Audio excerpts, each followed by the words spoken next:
Siapa yang berpuasa Ramadan, diampuni dosamu yang lalu akan datang. Itu baru puasa. Belum tarawih, belum tahajud, belum witir, belum zakat, belum sedekah. Baru puasa, Nabi jemikan jaminan diampuni dosamu yang lalu dan yang akan datang. Itulah sebabnya 1 Ramadan setelah puasa kita hari raya namanya Aidil Fitri. Apa itu? Bahasa Arab artinya hari menggali kembali menjadi suci. Itu Aidil Fitri, bahasa Indonesianya kembali suci. Untuk saya ingat, saya perlu jelaskan supaya kita tidak salah paham. Ada orang non muslim marah kalau dibilangi kafir. Jangan kita salah paham. Kafir itu bahasa Indonesianya tidak seagama. Itu namanya kafir. Bahasa Arab kafir itu artinya tidak seagama, atau lebih halusnya non muslim. Jadi tidak usah Bapak baper kalau orang Islam bilang kafir. Bapak juga bilang sama saya, orang non muslim juga bilang saya kafir. Boleh, tidak apa-apa, saya tidak marah. Saya dibilangi domba-domba tersesat, saya tidak marah. Saya tidak marah, kenapa? Ya menurut dia. Kan Pak Bupati, di suatu pengajian ada umat Nasrani komplain sama saya. Dia bilang, Ustadz, kenapa kami selalu dibilangi kafir?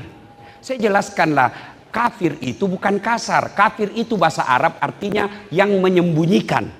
Apa dia sembunyikan? Dia menyembunyikan keimanan kepada Allah dan Rasul Muhammad. Itu maknanya. Non-Islam bahasa Indonesianya. Tapi saya tidak marah. Bapak sebut saya sebagai domba-domba tersesat. Saya tidak marah. Padahal mestinya saya lebih marah karena sudah domba tersesat lagi.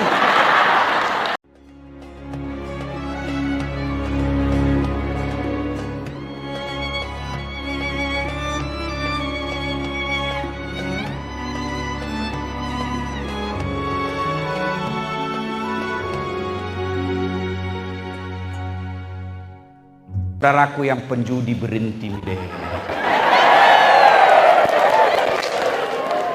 Apakah enaknya itu judi? Hah? Itu judi. Menang penasaran, kalah penasaran, menang ketagihan. Nah bilang sama istrinya, tenang kode. Kalau saya menang ini, ku belikan ku emas.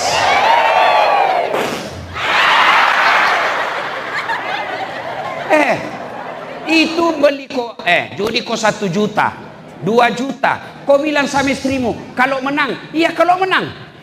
Tapi kalau langsung kau kasih 2 juta, langsung jelas dapat 2 juta. Apain kau judi? Itu judi membuat orang jadi malas.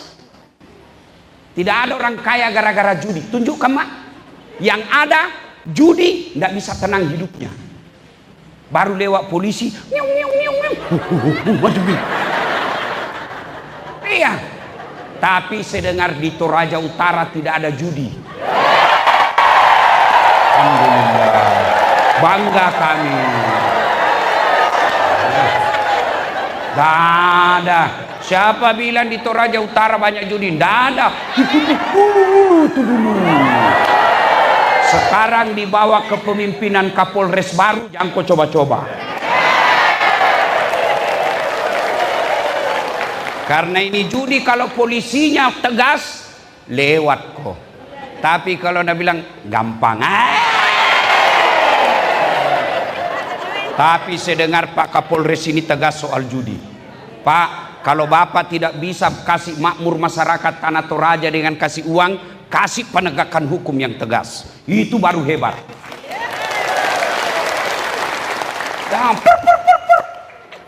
Kau melanggar, kau tidak lihat ini rambu-rambu. Saya lihat Pak, kenapa kau langgar? Saya tidak lihat Bapak. Kenapa kau tidak lihat saya? Bapak sembunyi di tikungan.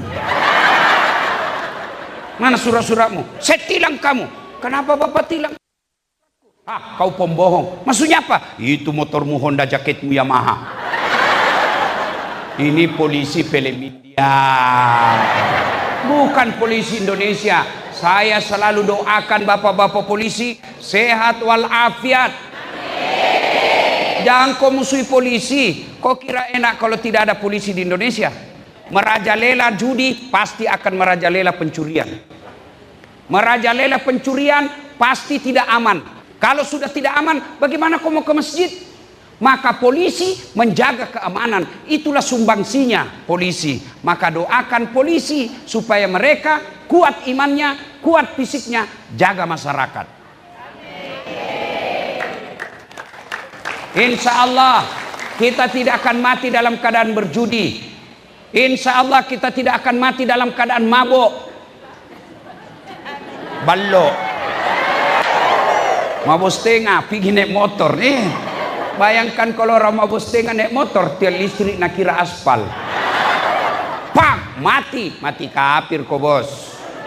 Saudara-saudaraku kaum Nasrani, tunjukkan saya dalam Bible atau Alkitab yang membolehkan minum khamar. Ayo tunjukkan saya. Mana Injil yang Anda baca yang membolehkan minuman khamar? Tunjukkan saya. Tidak ada. Semua agama melarang itu khamar. Kenapa? Merusak akal sehat. Maka insya Allah kita orang Islam tidak boleh dalam keadaan khamar. Mati kafir kok. Itu ayat, itu makna itu ayat. Insya Allah kita tidak akan mati dalam keadaan berzina. Pergi Makassar, selingkuh. Oh maleh, selingkuh. Lobe mi, motogi selingkuh. Makan obat kuat. Lagi di atas serangan jantung. Mati kafir kok. Insya Allah kita tidak akan mati judi. Insya Allah kita tidak akan mati mabuk. Insya Allah kita tidak mati dalam keadaan berzina. Tapi yang bisa membuat kita mati kafir, hubbi aklil haram, suka makan haram. Salah satu diantaranya menerima serangan fajar, pil caleg dan pilkada. Kau tepuk tangan, nah kau semua pelakunya.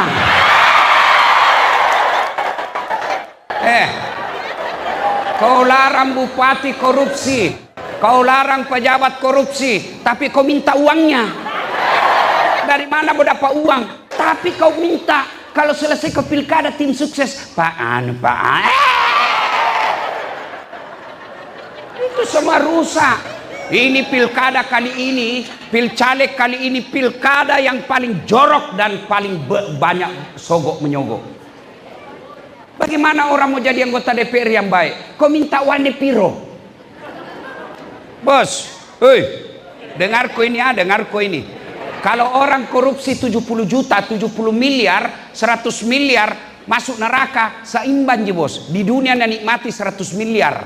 Mobilnya bagus, rumahnya mewah, makannya enak, keluar negeri keluyuran. Tapi kalau 300 ribu, jangan kau ketawa, kau semua ini pelakunya. Nah biar majelis taklim juga masogo. 300 ribu kau disogok, kau pilih orang. Sekarang betul-betul pilkada ini hilang akal sehat dan kekeluargaan. Saudaranya tidak mau pilih gara-gara apa? Sudah bertahun-tahun bertetangga, bersahabat. Pilkada, pilcaleg temannya tidak masuk, kasihan calon, tidak nak kasih uang, tidak nak pilih temannya yang sudah bertahun-tahun bersahabat. Siapa nak pilih? Yang kasih 300 ribu. Jangan kau ketawa, saya serius ini. Bu, dengar ini bu ya. Bapak yang dengar ini.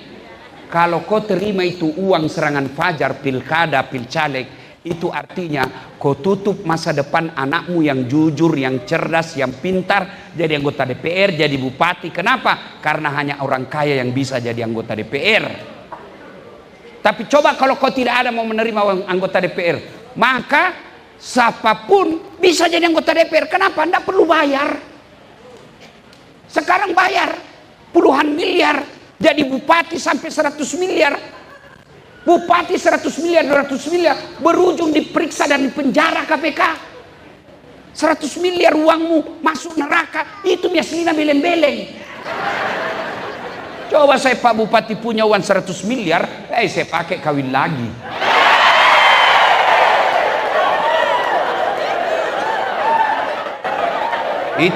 Itu Tommy kelebihannya kami ustadz dari pendeta. Pendeta saat istrina.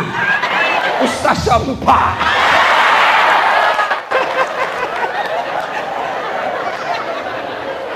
Tapi saya tidak berani, Pak, tidak berani saya. Makna ayat ini, saudaraku, mulai jangan kau terima uang haram. Ya, pejabat jangan kau sogok rakyat. Rakyat jangan kau peras pejabatmu. Ya, kalau kau tidak peras pejabat, rakyat tidak minta uang, insya Allah mereka bekerja dengan tulus. Tapi karena belum dipilih, kau sudah minta, akhirnya terpilih. Apa prinsipnya? Kembali modal dulu. Ini makna ayat, jangan kamu mati kecuali beragama Islam. Wa qala idzan bismillahirrahmanirrahim. Ya ayyuhalladzina amanu dakhulu fis silmi kaffatan wa la tattabi'u khutuwatis syaitan innahu lakum aduwwum mubin. Wahai orang-orang yang beriman, masuklah engkau ke dalam Islam secara sempurna. Bukan Islam pencitraan, bukan Islam politik, bukan Islam pilkada, bukan Islam pilcaleg. Itu politisi kalau mau dipilih badede penampilan nakala-kala ustad, pakai songkok, pakai gamis, pakai serban, keluar masuk masjid. Pilih saya, sama-sama kita orang Islam di Toraja. Kalau ada masalah mau telepon saya, aktif HP ku 24 jam. Begitu terpilih, nah ganti nomor HP nah. Ada begitu di Toraja Utara? Ada? Ada? Ada? Tidak ada. Pak, jujur ini. Saya ini selalu calamat tabligh akbar. Memang beda sebelum pilcaleg dan setelah pilcaleg. Kalau sebelum pilcaleg, calon anggota DPR biar diundang datang, tidak diundang datang tongi duduk depan. Sekali terpilih, tidak ada mi lagi. Tapi di Toraja Utara tahu ini semua hadir ya Pak. Iya Pak. Kemarin malam saya ceramah di ulang tahun kabupaten, salah satu kabupaten Kalimantan Selatan. Dari 35 anggota DPR-nya, satu aja yang hadir. 35, satu saja yang hadir. Padahal ulang tahun kabupaten di Toraja Tawa, Toraja Utara. Halal bihalal anggota DPR-nya hampir lengkap. Ini makna halal bihalal, Masya Allah. Mudah-mudahan Bapak Ibu yang hadir ini terpilih lagi 5 tahun yang akan datang. Wa qala dan bismillahirrahmanirrahim. Innallaha wa malaikatahu yusalluna 'alan nabi. Ya ayyuhalladzina amanu sallu 'alaihi wa sallimu taslima. Sesungguhnya Allah dan para malaikatnya berselawat kepada Rasulullah Muhammad sallallahu alaihi wasallam, maka wahai orang-orang yang beriman, berselawatlah kalian kepada Rasulullah dengan sebaik-baik salawat. Sadaqallahul adzim, maha benar Allah dengan segala firman-Nya. Bapak Ibu saudara-saudara sekalian, teristimewa yang kita hormati Bapak Bupati dan Wakil Bupati Tanah Toraja Utara, kemudian yang kita hormati para ulama, Bapak Porkopinda, Pak Dandim, Pak Kapolres, Pak Sekda, Ketua Pengadilan Agama, dan terkhusus tamu spesial kita, Om John Palinggi. Masya Allah. Aku juga sama istrinya beliau, jangan banyak bicara, biar banyak warna. Nah ibu bapak saudara-saudara sekalian, waktu ringkas. Suatu kali Nabi tanya, Om John, Nabi tanya ini sama sahabat, atadruna anil muflis. Saudara-saudara sekalian, kau tahu enggak siapa yang bangkrut nanti di akhirat? Tahu jaki semua bangkrut ibu toh? Tahu bangkrut toh? Sosoi. Toh? Sahabat bilang, yang tidak sholat ya Rasul. Oh, dia sholat. Bahkan sholat sunnahnya baik. Yang tidak puasa Ramadan ya Rasul. Oh, dia puasa Ramadan. Senin Kamis juga dia kelaksanakan. Oh, yang tidak bayar zakat ya Rasul. Dia bayar zakat. Harta dan fitrahnya dia keluarkan zakatnya. Yang tidak haji ya Rasul. Dia haji. Bahkan selalu pergi umroh. Wih, sahabat bertanya, kalau begitu siapa yang berbangkrut ya Rasul? Nabi menjawab, jarusu wahatiur rahim, tetangga yang jahat sama tetangganya dan yang memutuskan tali persaudaraan. Sahabat heran, ya Rasul, bagaimana dia bisa bangkrut? Dia sholat, dia puasa, dia zakat, dia haji, kok bisa bangkrut? Nah bagus ini amalnya. Kata Nabi, hablum minallahnya memang baik. hubungannya kepada Allah memang bagus, tapi sayang hubungannya kepada manusia jelek. Akhirnya nanti di akhirat habis amalnya untuk membayar dosanya kepada manusia. Nabi lalu melanjutkan lagi, ketika dia setor solatnya, ya Allah ini solatku 30 tahun tidak pernah lepas. Datang tetangganya, tunggu dulu, saya pernah satu kantor itu di Toraja Utara. Nah fitnah kak, kasihan, katanya mobilku hasil korupsi. Akhirnya saya tadi kepala dinas dinonjokkan menjadi staf ahli. Ahli yang tidak ada stafnya. Tadi saya kepala dinas, karena fitnahnya saya korupsi, saya menjadi staf ahli. Tidak ada kerjaku kecuali pergi ngopi pagi-pagi. Gara-gara fitnahnya ini. Lalu Allah berfirman, kalau begitu ambil solatnya itu yang 30 tahun.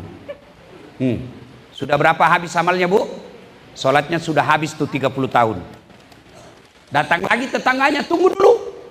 Saya juga pernah itu tetangga, sama-sama kak macale. Nah fitnah kak, katanya anakku yang keriting rambutnya bukan anaknya suamiku, karena suamiku lurus rambutnya. Nggak percaya, suamiku orang Toraja, kenapa mukanya seperti Cina? Itu Pak Bupati ya kuat. Gara-gara fitnahnya itu habis. Saya sudah jual tedong, sudah jual sawah, jual rumah, macale, habis kasihan hartaku gara-gara fitnahnya itu. Allah bilang, ya sudah, kalau begitu ambil puasanya. Sudah ibu, habis mi sholatnya itu, habis mi puasanya. Dia store lagi, ya Allah ini zakatku. Datang lagi tetangganya, tunggu dulu. Pernah kak bertetangga itu? Nah seroboi pagarku, nah ambil tanahku 30 cm. Gara-gara tanahku diambil 30 cm, saya tidak punya got. Setiap hujan pasti masuk banjir rumahku. 30 tahun saya menderita kebanjiran gara-gara dia ini. Saya mau lapor temannya polisi. Saya mau lapor sepupu polisi. Pasrama. Allah berfirman, oh jelek tuh sifatnya ini. Sudah, ambil itu puasanya, ambil zakatnya. Habis nih, sholat habis, puasa habis, zakat habis. Nah setor hajinya, ya Allah ini hajiku. Datang lagi, tunggu dulu. Pernah tahu nggak fitnah itu? Nah sakiti kak, nah usir kak orang gara-gara dia itu. Nah bilang, ambil lagi. Oh masih ada, bu, sudah habis sholat, habis puasa, habis zakat, habis haji, masih ada orang yang datang. Saya juga pernah disakiti itu, pencemaran nama baik. Saya melapor, tidak diterima laporanku. Saya malu satu kampung, saya tinggalkan kampung halamanku gara-gara kelakuannya itu. Nabi bilang yang tadi banyak amalnya, Tuhan bagaimana caranya ini? Nah habis mi amalku kasihan. Agaman pugau iya kasih dia nagaga malaku. Ternyata orang Bugis. Tahu? Labu apa mau ketuh? Kandai labu aja. Bagaimana lagi caranya ini Tuhan? Bagaimana mi habis mi amalku kasih yang ini? Allah berfirman, hari ini pengadilan tidak ada kebatilan, tidak ada kejahatan, tidak ada dosa yang tidak dibalas. Supaya adil, ambil dosanya orang yang pernah kau sakiti. Nauzubillah min zalik. Amalnya habis membayar orang, dosanya orang masuk ke dirinya. Itulah yang disebut bangkrut. Memang baik salatnya, memang bagus Senin Kamis puasa, memang rajin dia tadarus, memang rajin dia tahajud, tapi di kampung tidak ada senang. Bangkrut kok nanti. Itulah makna Pak Bupati tidak mau kalau kita seperti itu didatangkan Ustadz Dasat Latif. Kenapa Ustadz Dasat Latif? Apa karena paling pintar? Apa karena paling hebat? Tidak, karena paling banyak followerku. Bukan karena saya pintar. Banyak lebih pintar dari saya di sini. Enggak, tapi karena banyak tonsen penonton. Kenapa banyak penontonku? Barangkali suka kasih gembira-gembira orang. Yang kau ceramah sangin neraka kau cerita. Bagaimana orang sudah di rumah dimarahi sama istri, di kantor ditendang sama komandan, di warung kopi ada tagihan, kita masuk lagi gereja neraka terus dicerita, masuk di masjid neraka juga. Apa enaknya hidup? Nah, maka kita penting acara halal bihalal ini supaya apa? Jangan kau bangkrut. Ramadan kalau orang Islam habis dosamu kalau Ramadan. Siapa bilang? Nabi. Man shoma ramadana imanan wahtizaban gufira lahu ma taqaddama min zambihi. Itu hadis Nabi. Saya perlu jelaskan kepada Bapak di anggota DPR pengetahuan dasar soal ini, ya. Hadis itu ucapannya Nabi. Ucapan namanya hadis. Kelakuannya Nabi, bagaimana Nabi tidur, bagaimana Nabi duduk, bagaimana Nabi jabat tangan, itu namanya sunnah. Ya. Nah, hadis Nabi bilang begini, ucapan Nabi, siapa yang berpuasa Ramadan, diampuni dosamu yang lalu akan datang.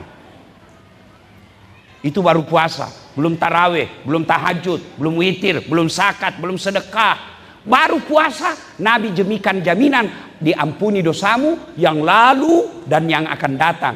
Itulah sebabnya satu Ramadan setelah puasa kita hari raya namanya Aidil Fitri. Apa itu? Bahasa Arab artinya hari menggali kembali menjadi suci. Itu Aidil Fitri, bahasa Indonesianya kembali suci. Untuk saya ingat, saya perlu jelaskan supaya kita tidak salah paham.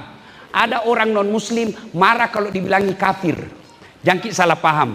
Kafir itu bahasa Indonesianya tidak seagama. Itu namanya kafir. Bahasa Arab kafir itu artinya tidak seagama, atau lebih halusnya non muslim.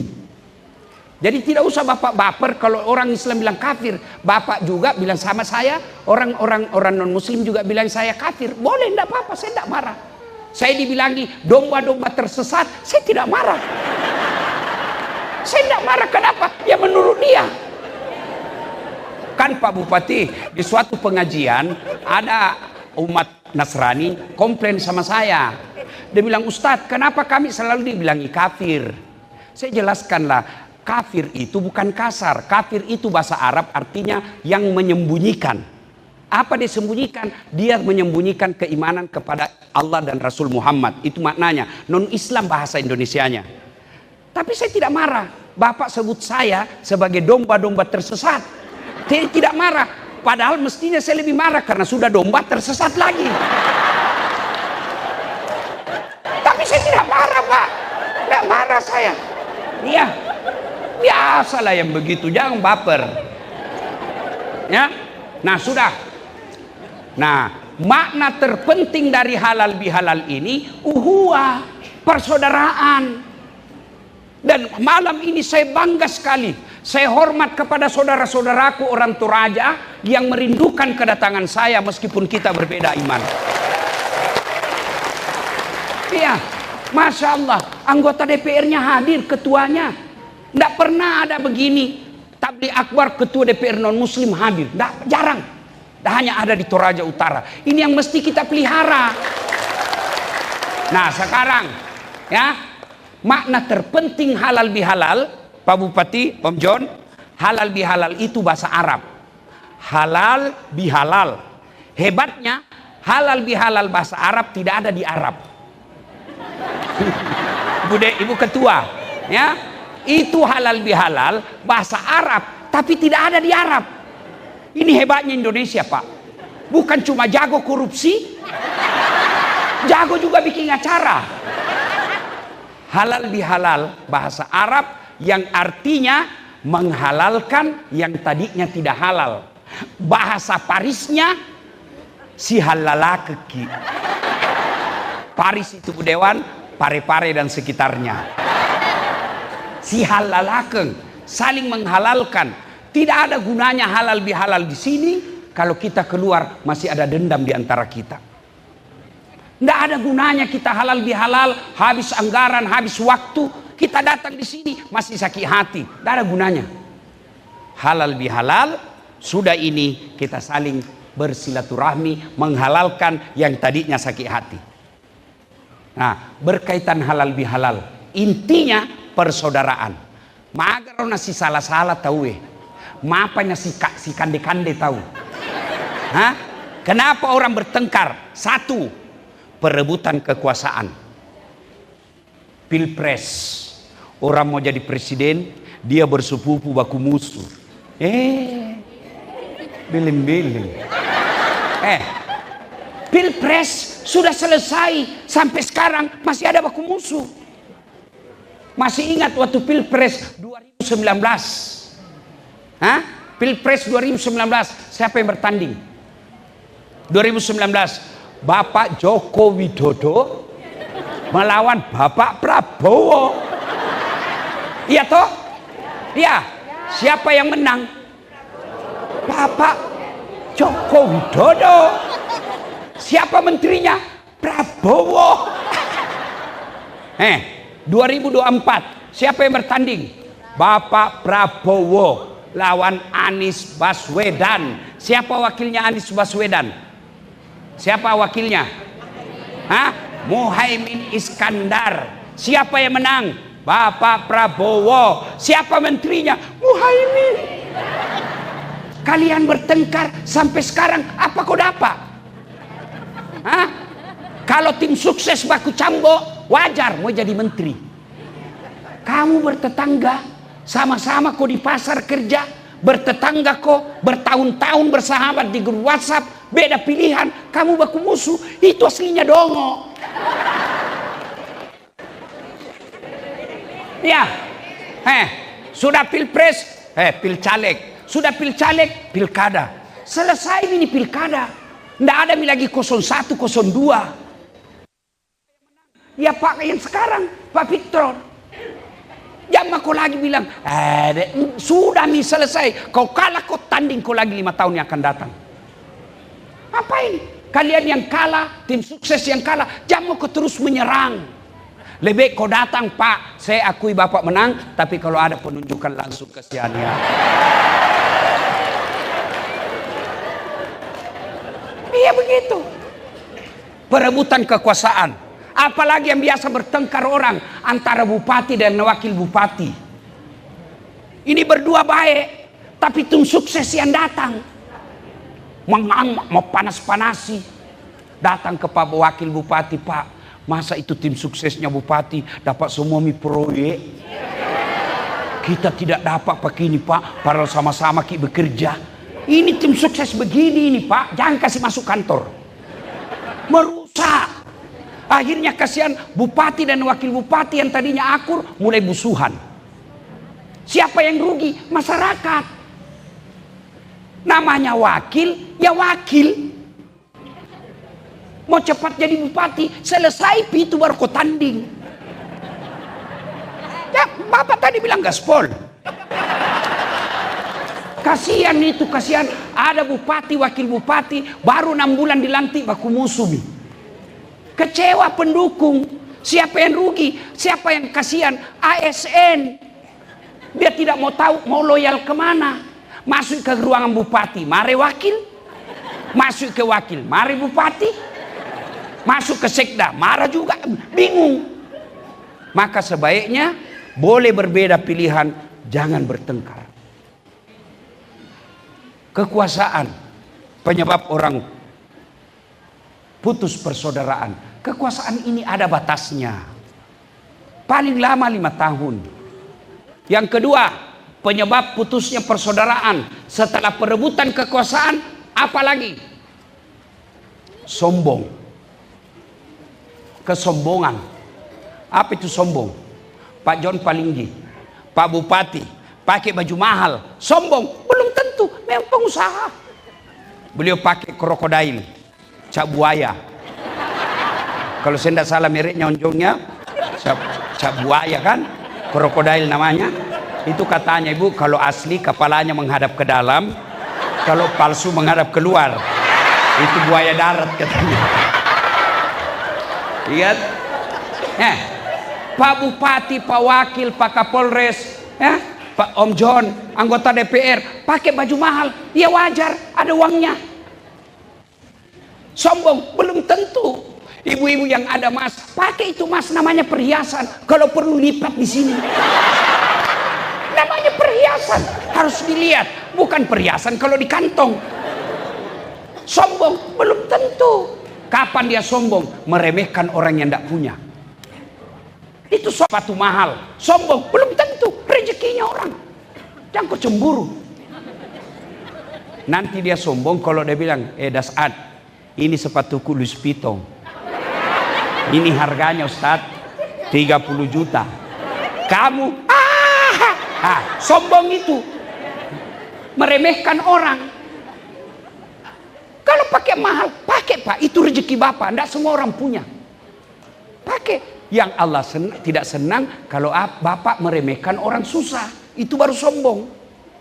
Apa penyebab datangnya sombong? Kata Nabi, penyebabnya datangnya sombong itu 4 perkara. 1, bertambahnya kekuasaan. Yang tadinya rakyat biasa tiba-tiba jadi anggota DPR. Jangan kau sombong saudara. 5 tahun saja. Kalau terpilih lagi, alhamdulillah. Kalau tidak, wabillahi taufiq wal hidayah. Ada tong itu anggota DPR mau sombong. Dede. Wakil Jakobos. Namanya wakil. Wakil. Iya toh, jangan sombong. Mana anggota DPR yang sombong? Yang tidak mau menerima aspirasi rakyat. Itu sombong. Kalau dia pakai barang mahal, silahkan. Yang penting jangan gara-gara uang mahal itu Bapak tidak datang reses. Atau datang tapi tanda tangan palsu. Pernah kita dengar anggota DPR di akhirat? Anggota DPR.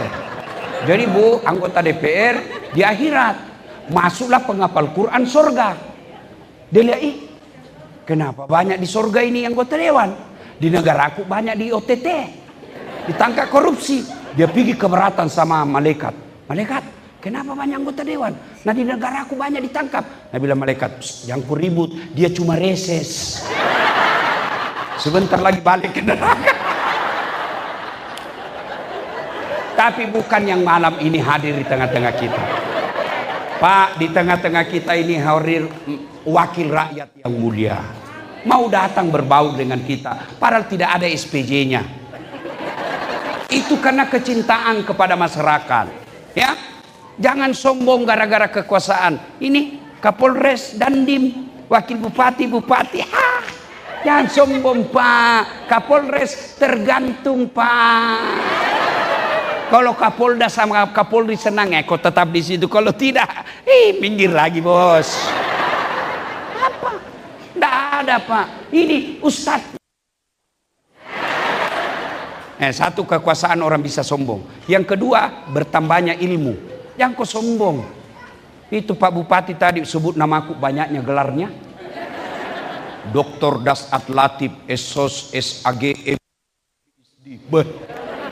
jangan kau sombong gara-gara ilmu. Allah marah, nak kasih pikun kau. Sampai sekarang belum ada obatnya pikun. Ada orang banyak sekali gelarnya. Begitu mau pensiun diprotes sama istrinya. Pak, biasanya kalau kau mau pergi mengajar kau cium jidatku. Ini sudah hampir 2 minggu tidak pernah kau cium saya. Dalam hati suaminya, astagfirullah. Berarti siapa sih cium selama ini?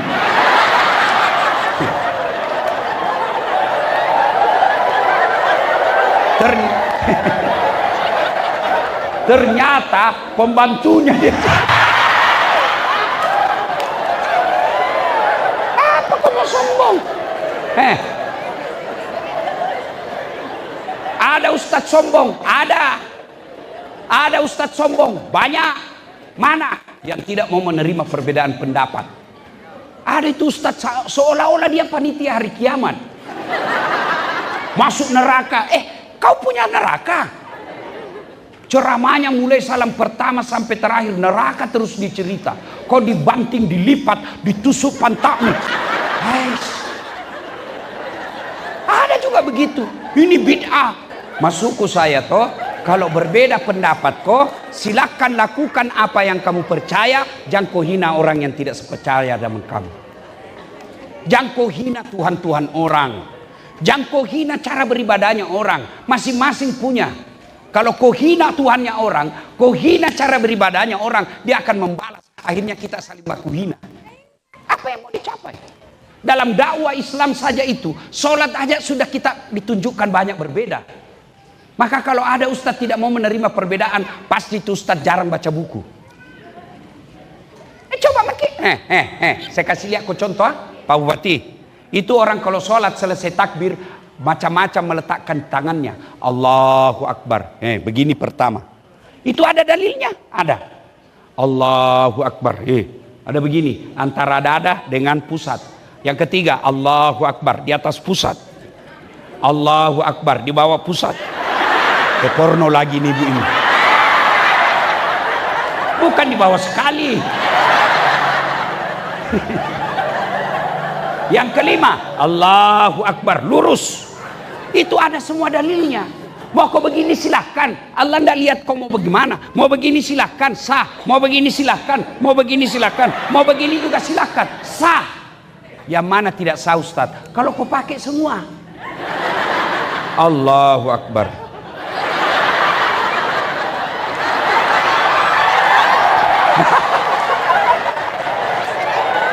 Batal itu. Ya. Sombong gara-gara ilmu. Yang ketiga, penyebab datangnya sombong, apalagi bertambahnya harta. Jangan sombong gara-gara harta. Allah marah, dia titip satu penyakit di dirimu, banyak duitmu tapi tidak ada bisa kau makan. Banyak kan orang begitu? Tabungannya 7 miliar. Tapi dilarang makan nasi. Apa enaknya kalau dilarang makan nasi? Ibu-ibu, baru kak pulang ceramah dari Los Angeles. Kau tahu Los Angeles, Bu? Tahu ke Los Angeles? Butuh kabobon terus.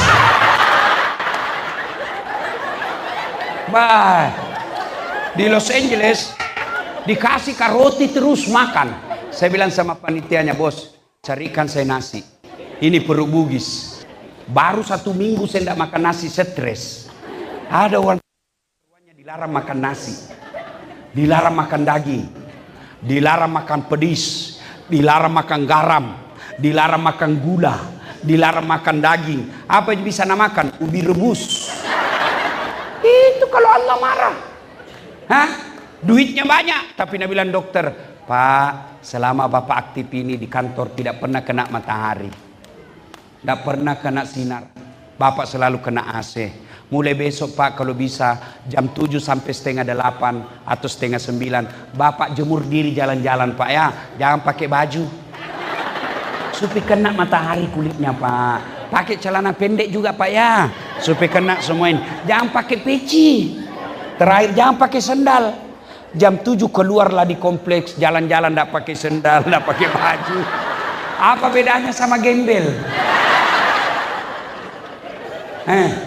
Ayo, jangan sombong gara-gara harta.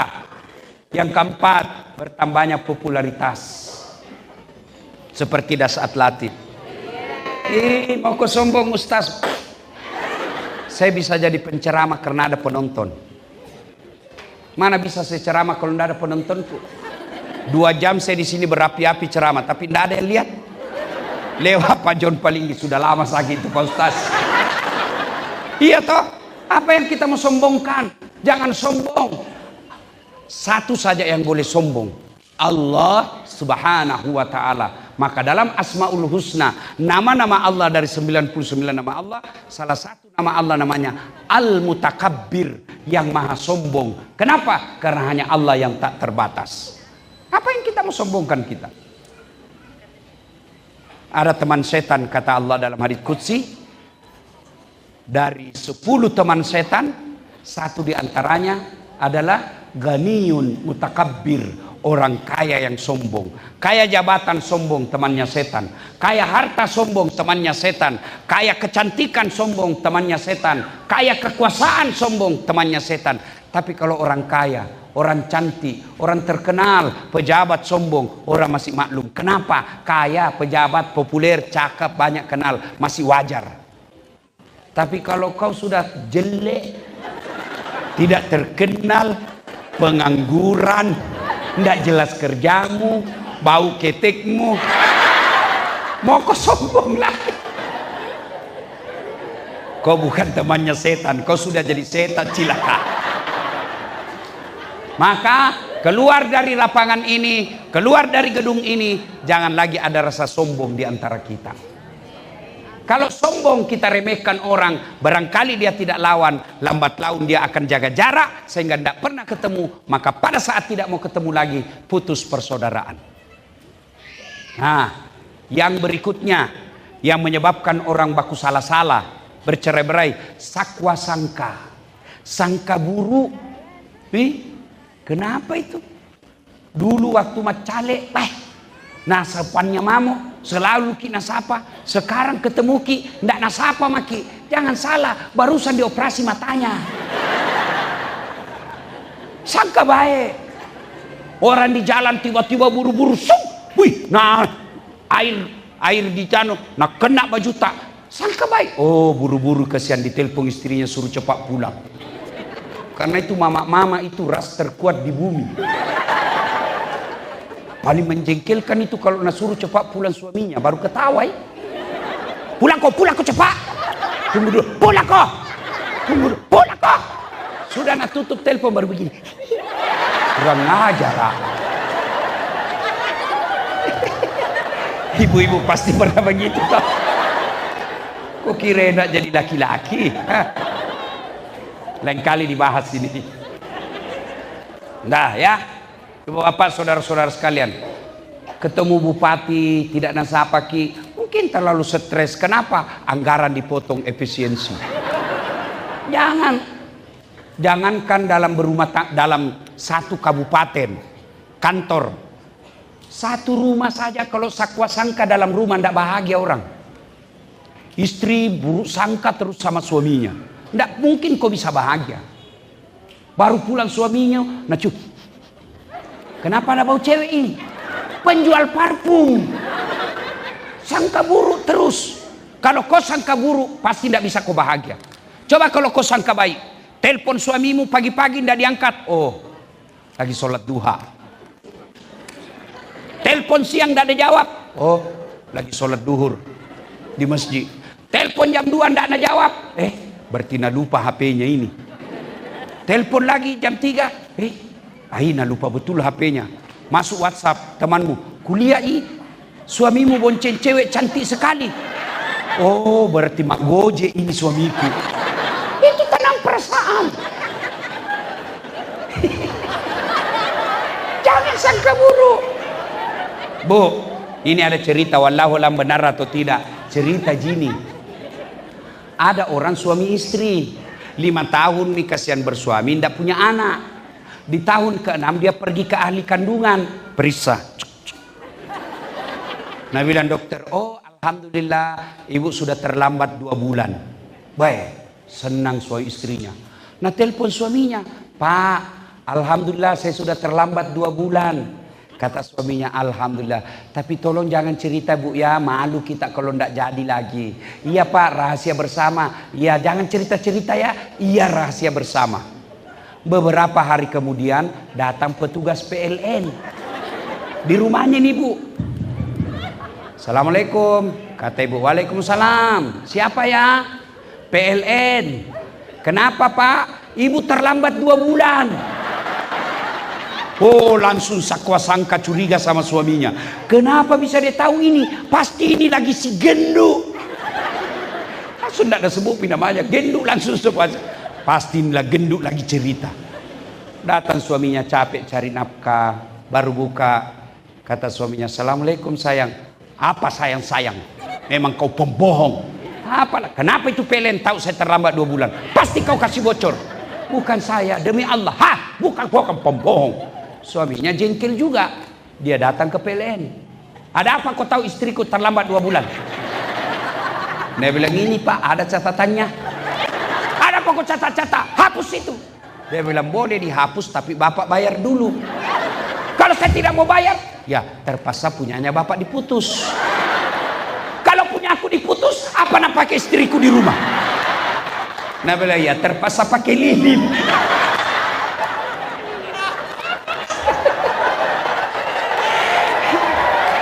Salatullah salam ala toha rasulillah. Salatullah salamullah ala yasin. Sudah.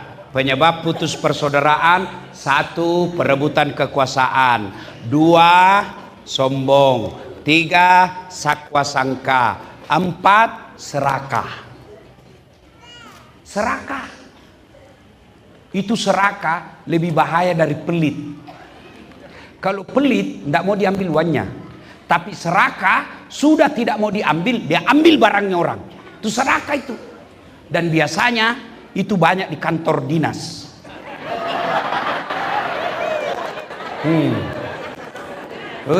Hati-hati Pak. Pak Bupati, mumpun saya ingat ini, hati-hati milik kepala dinas Pak.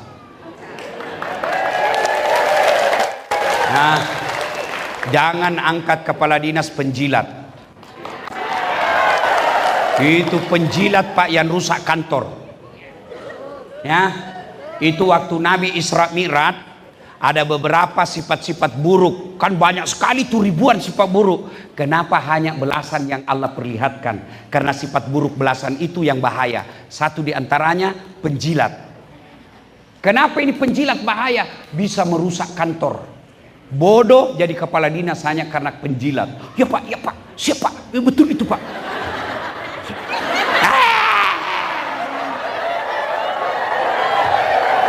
Jangan mau.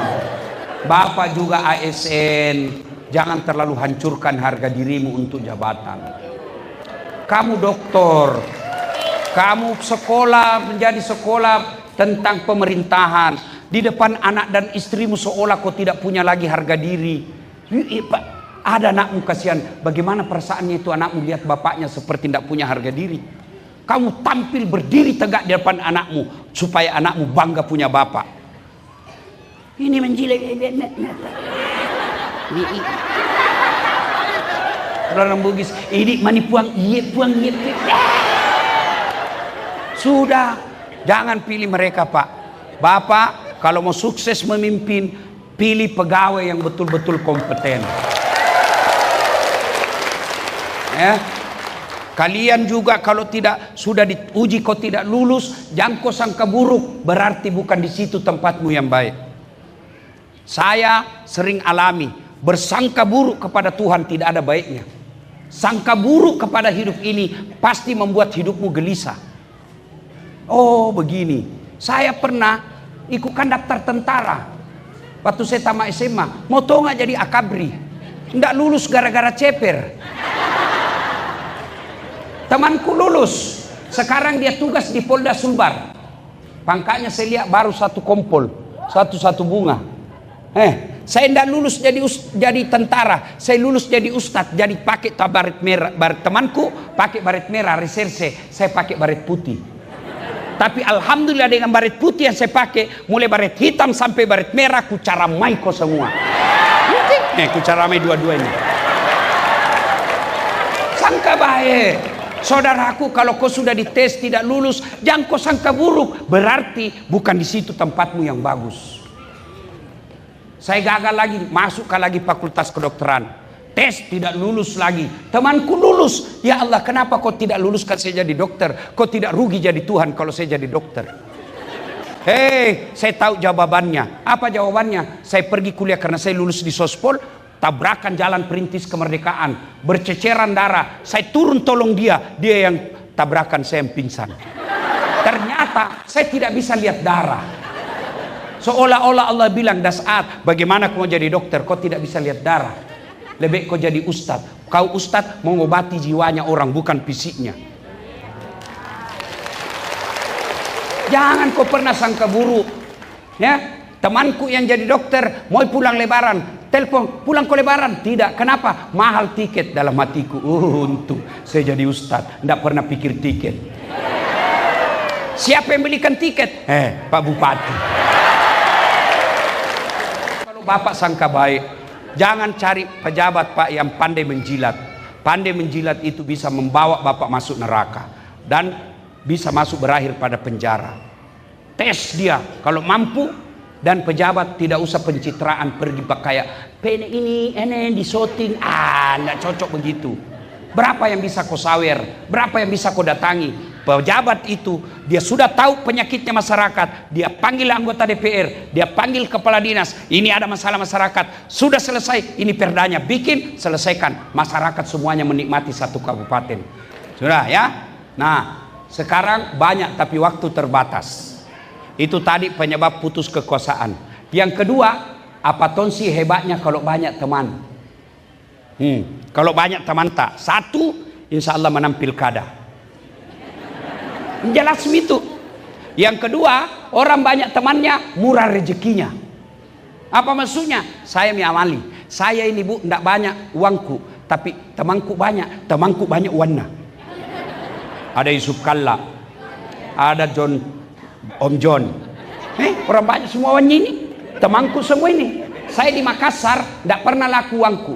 Kalau saya pergi pasar Potere, baru kak turun ada yang teriak, Assalamualaikum Ustaz. Dalam hatiku aman dan terkendali. Dia ada isi sayur, ada isi berapa ji? Aja nah Ustaz, tidak enak balu, jangan maki Ustaz. Tidak enak kak, jangan ya ji. Dalam hatiku itu memang kutunggu. Saya kalau masuk rumah makan, itu rumah makan nelayan dekat pantai, itu begitu saya mau berdiri bayar, sudah ada yang bayar tadi. Siapa yang bayar? Non muslim. Siapa yang bayarkan? Orang Tionghoa. Itu enaknya kalau banyak teman. Maka bodoh kalian kalau cari musuh, lebih baik cari teman. Orang banyak temannya murah rezekinya. Saya berdoa, ya Allah bukakan rezekiku, tidak mungkin uang datang dari langit-langit masjid. Itu film karton itu. Tapi dari mana uang? Dari tangan-tangan manusia. Maknanya makin banyak temanmu, makin banyak uang yang datang melalui tangannya. Yang kedua, yang ketiga, orang yang banyak temannya, insya Allah panjang umurnya. Apakah panjang umur 150 tahun? Tidak. Panjang umur adalah meskipun sudah meninggal orang masih kenang kebaikannya. Sebelum saya lupa, Pak Bupati, anggota dewan yang saya muliakan, tidak semua Allah kasih kekuasaan Pak. Pak Bupati, tidak semua Pak. Kalau orang kaya jadi pejabat, kaya semua orang jadi pejabat, tapi buktinya banyak orang banyak uangnya tidak bisa jadi pejabat. Kalau gara-gara pintar orang jadi pejabat, jadi pintar semua orang jadi pejabat, tapi buktinya banyak orang pintar tidak pejabat, orang belen-belen jadi bupati. Banyak begitu kan? Siapa yang bisa kasih itu jabatan? Tuhan yang Maha Kuasa. Maka manfaatkan Pak Bupati, Pak Wakil Bupati, anggota DPR, manfaatkan untuk berbuat baik kepada masyarakat. Rugi Bapak kalau tidak berbuat baik. Bapak Bupati, Bapak Kapolres, Pak Dandim jauh lebih gampang masuk surga daripada ulama. Kok bisa? Saya ceramah, ayo adik-adik sekalian, jangan judi. Apa anak muda marah nak kasih kempes bawa mobilku. Iya toh? Tapi coba kalau Kapolres, tidak boleh ada judi di sini. Berhenti orang judi Pak. Kenapa? Punya kekuasaan. Saya teriak, jangan minum hamar, jangan mabok-mabok. Malah mabok di depanku. Tapi Bupati bikin perda, peraturan minuman hamar, hilang itu hamar Pak. Itulah keliru kalau orang punya kuasa tidak digunakan masuk surga. Dan Bapak insya Allah kalau seorang bupati jauh lebih cepat masuk surga daripada ulama. Kok bisa? Nanti kalau Nabi bilang malaikat, ulama Toraja Utara masuk surga. Masih antri itu? Banyak. Ulama NU, ulama Muhammadiyah. Kok banyak? Ulama kecamatan. Banyak, masih ratusan orang antri. Tapi kalau malaikat bilang Bupati Tanah Toraja Utara masuk surga, Bapak santai sendiri. Tidak ada teman Bapak, sendiri Bapak. Maka keliru Bapak-bapak anggota dewan, para Forkopimda kalau tidak menggunakan kesempatan berbuat baik untuk rakyat. Bikin sedekah. Sedekah itu memanjangkan silaturahmi. Apa sedekahnya Bapak? Itu kerja yang bagus. Itulah sedekahnya. Panjang umurnya. Maksudnya apa? Meskipun kekuasaan anggota DPR 5 tahun, tapi Bapak bikin perda yang baik. Selama perda itu diamalkan, itu umurnya Bapak masih dikenang meskipun sudah dalam kubur. Tapi kalau orang tidak baik sifatnya Pak, cepat mati. Jangankan hidup, jangankan mati, masih hidup saja orang doakan kisial. Lewat mobil tanah doakan kita tabrakan lalu, tabrakan. Itu Pak, itu ditangkap lalu, ditangkap. Itu. Maka orang yang banyak temannya panjang umurnya. Nah, Bapak Ibu saudara-saudara sekalian, poin ketiga, setelah penyebab putus silaturahmi, orang era silaturahmi banyak keutamaan. Yang ketiga, bagaimana cara menyambungkan yang sudah terlanjur putus.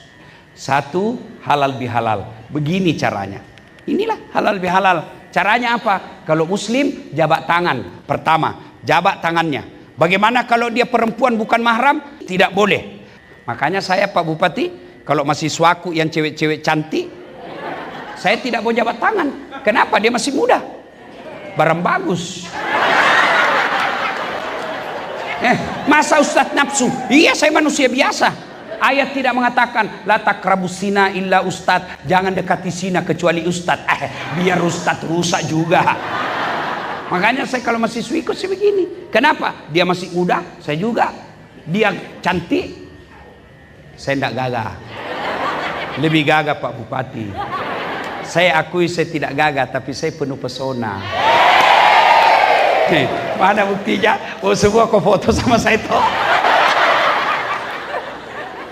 Ya. Nah, jabat tangan. Dua, pandang matanya. Tidaklah beradab orang jabat tangan lalu melihat yang lain. Oh iya. Oh enggak begitu Islam. Jabat tangannya, pandang matanya, jangan juga melotot. Oh, tambah berkelahi kau. Makanya yang ketiga syaratnya senyum. Cap belu kok.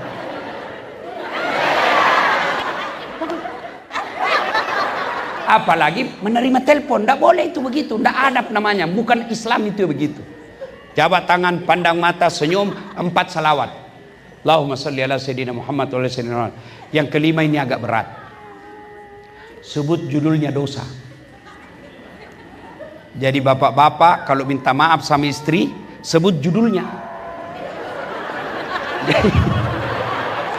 Jadi Bu, kalau suamimu minta maaf suruh sebutin. Nabi bilang Ustadz Dasar, sebut judulnya apa? Nabi bilang suaminya marah kok nanti. Enggak apa? Sebut kok apa? Enggak marah kok enggak? Berjanji kok enggak marah? Iya, enggak marah aja. Maafkan saya Bu. Kenapa? Waktu ku dinas di Manado, ada perempuan mirip sekali ku. Saya hilap Ibu. Nabi bilang istrinya, saya maafkan kok karena kau waktu pergi juga saya hilap di belakang. Nah, sebut judulnya. Ya, ini yang keenam agak berat. Kalau berkaitan dengan barang, syaratnya kembalikan barangnya orang. Saudaraku ASN, kalau ada yang pernah ngambil barang-barang kantor, kalau Anda mau bertobat, kasih kembali besok. Saya serius ya, saya serius. Biasanya itu kalau ada rumah dinas ditinggal kepala dinasnya, hilang semua gorden. Piring juga hilang, AC juga hilang. Kalau Bapak mau bertobat, semua barang-barang negara kasih kembali. Saya, kenapa Dek? Pernah dulu ada hilang laptop? Iya, enggak tahu siapa ambil, kurang ajar. Dia bilang maafkan saya Pak, saya ngambil. Kata Pak Bupati, saya maafkan kau, kasih kembali itu laptop. Bapak-bapak yang pernah ngambil barangnya orang, kasih kembali. Kalau kau tidak kasih kembali, ajal menjemput. Di akhirat bagi kita orang Islam ada 6 rukun Islam. 1 diantaranya percaya kepada hari akhir. Dan hari akhir disebut hari pembalasan, di mana ditimbang semua amal. Kalau Bapak tidak kembalikan sebelum meninggal, maka semua barang yang pernah Bapak ambil disuruh pikul. Motor. Itu saya bayangkan itu yang pejabat korupsi mobil. Disuruh pikul itu mobil. Misalnya punya korupsi kursi, meja, kan ada itu ditulis inventaris kantor pemerintah Toraja Utara. Hei, ada di rumahnya. Kasih kembali besok. Begitu enggak, bapak meninggal disuruh pikul. Lewat security, Satpol PP. Boleh, bapak balik ambil. Saya dipecah. Jadi hati-hati Pak. Jangan kasih kembali. Itu makna halal bihalal, kembalikan barang-barang negara. Kalau bapak tidak kembalikan, tidak ada gunanya berhalal bihalal malam ini. Bapak ibu saudara-saudara, pada akhirnya halal bihalal pelaksanaan dari ayat wa'tasimu bihablillahi jami'a wa la tafarraqu. Berpegang teguhlah engkau kepada tali persaudaraan agama Allah dan janganlah engkau bercerai-berai. Dan Nabi menjelaskan dalam hadisnya, umatku itu seperti badan ini. Coba lihat badan ini. Tangan kanan gatal tanpa disuruh kiri yang garuk. Tangan kiri yang gatal tanpa diundang kanan yang garuk. Gatal dua-duanya kerjasama. Anak muda jalan-jalan malam, tahan tuh kakinya, duk. Kaki tahan tuh, semua tubuh merasakan. Pertama yang merasakan mulut. Indo, padimpa. Iya toh, padahal kaki itu tahan tuh, mulut merasakan. Yang kedua, mata mencari. Yang ketiga, mulut meniup. Yang keempat, tangan mengusap. Itulah persaudaraan. Kaki bermasalah, semua ikut merasakan. Tidak ada orang tahan tuh kakinya. Jalan kok cepat, kok jalan.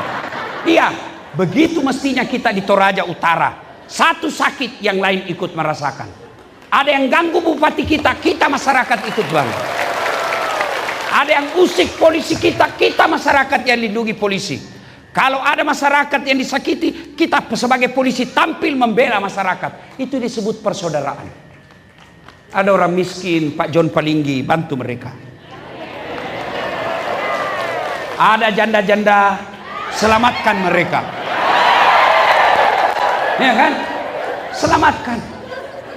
Ada kasihan yang susah dapat kerja, orang-orang kaya buka lapangan kerja. Tidak ada orang bisa berjaya tanpa persaudaraan. Itulah makna dari ukhuwah Islamiyah, ukhuwah wataniyah, persaudaraan antar seagama, antar umat manusia, dan antar umat agama dengan pemerintah.